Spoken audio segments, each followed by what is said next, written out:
बहन की शादी को 12 साल हो चुके थे। उसका ससुराल पड़ोस के गांव में था, लेकिन मैं अब तक कभी उसके घर नहीं गया था। लेकिन वो कभी कभार सबसे मिलने घर आती थी। एक दिन मेरी पत्नी ने मुझे कहा कि तुम्हारी बहन जब भी आती है तो उसके बच्चे पूरे घर कब्जा कर लेते हैं और बहुत परेशान करते हैं। पूरे घर में सामान फैला देते हैं। खर्चा तो 2 गुना बढ़ जाता है।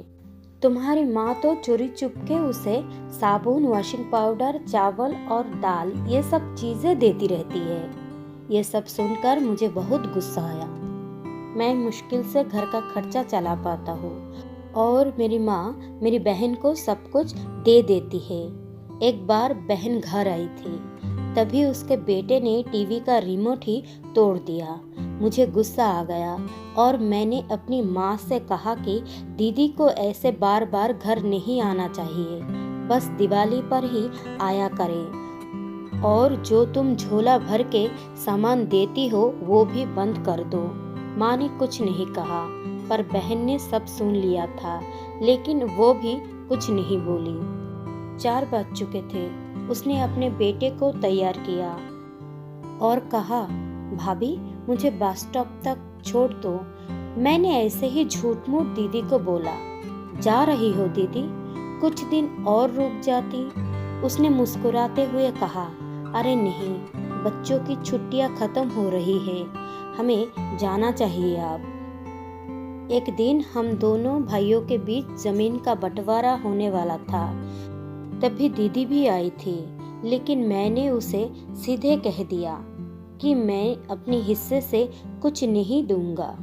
माँ ने कहा कि बेटी का भी अधिकार होता है, लेकिन मैंने उसे चिल्लाकर कहा कि मैं उससे कुछ नहीं दूंगा। दीदी सामने बैठी थी पर कुछ नहीं बोल रही थी। अलग होने के कुछ दिन बाद मेरे बड़े बेटे को टीबी की बीमारी हो गई। मेरे पास उसके इलाज के लिए बिल्कुल पैसे नहीं थे। मैं बहुत तनाव में था। ऐसे ही एक दिन मेरी बहन घर आई और मेरे पास बैठ गई। उसने अपना हाथ मेरे सिर पर फेरा और कहा कि तुम तनाव में हो क्या? मैं तुम्हारी बड़ी बहन हूँ। मैंने तुम्हें बचपन से पाला है, तुम्हें जानती हूँ मैं, और तुम मुझसे भी ज़्यादा बड़े नहीं दिखते हो। उसने अपने हाथों से सोने की चूड़ियाँ निकाली और मेरे हाथों में दे दी। उसने कहा, तुम पागल हो? तुम ऐसे ही टेंशन ले रहे हो। ये चूड़ियाँ लो और अपने बच्चों का इलाज करो। वो धीरे से बोली, चूड़ी के बारे में किसी को मत बताना, तुम्हें मेरी कसम है। उसने फिर से अपना हाथ मेरे सिर पर फेर दिया। उसने मुझे 1000 रुपया दिए। उसमें 50 और 100 के नोट थे। शायद उसने बचत करके जमा किए होंगे।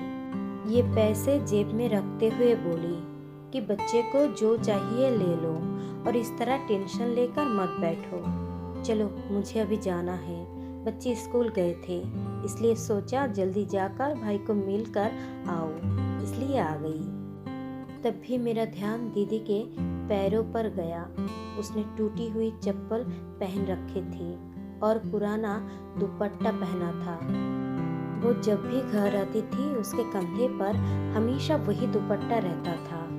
बहुत जल्दी में चली गई और मैं कुछ नहीं बोल पाया। हाथों में वो चूड़ियाँ लिए मैं जोर जोर से रो रहा था।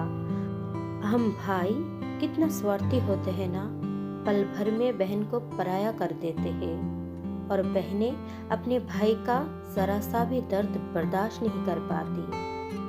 उसके घर में भी कई समस्याओं का सामना करती है। तो दोस्तों, हमें थोड़ा सा समय देकर और अपनी बहन से हालचाल पूछना चाहिए। बस एक पल के लिए मुस्कुराएंगे, इतना काफी है।